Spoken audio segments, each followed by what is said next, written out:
Praise the lord. ఈ భూమిని గమనించండి. ఇది దున్నబడకపోతే ఫలిస్తుందా? ఈ భూమి దున్నబడక ముందు ఎలా ఉంటుంది?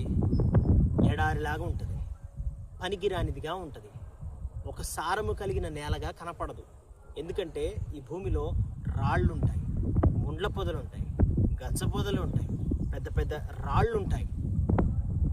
అవి దున్నబడకుండా, అవి తీయబడకుండా, అవి సరళం చేయబడకుండా ఏ రైతు కూడా తన పంట వేయడు. భూమిలో ఏ రైతు విత్తనములు ఊరక వేయడు.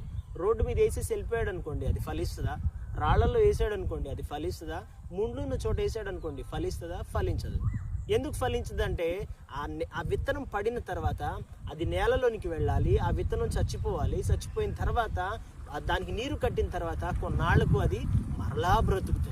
దేవుడు మరలా దానికి జీవం పోస్తాడు.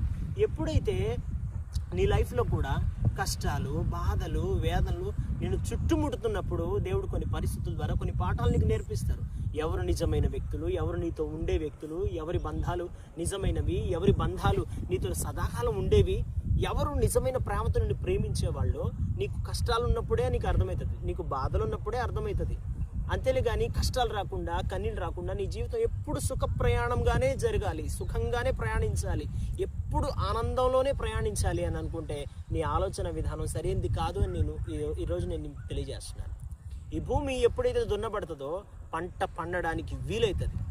నిస్సారమైనటువంటి భూమి దున్నబడినప్పుడు, దానిలో ఉన్నటువంటి రాళ్ళు ఏరి పక్కకు వేయబడినప్పుడు, దానిలో ఉన్నటువంటి పొదలు దానిలో ఆ పంట పండడానికి అడ్డుగోడలుగా ఉన్న లేదా ఆటంకంగా ఉన్నటువంటి ఏవైతే చెత్త ఉందో దాన్ని తీసివేసినప్పుడే ఆ పంట చేతికి వస్తుంది.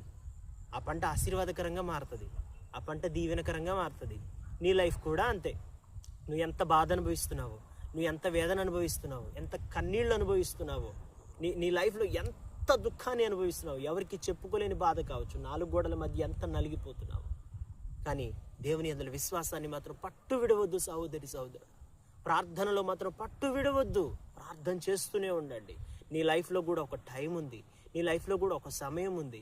ఆ సమయము దేవుడు దగ్గరలోనే తీసుకొచ్చి పెడతాడు. ఖచ్చితంగా ఒక టైం ఉంది. నీ జీవితం ఎప్పుడు దుఃఖంతోనే నువ్వు ముగించవు, కష్టాల్లోనే ముగించవు.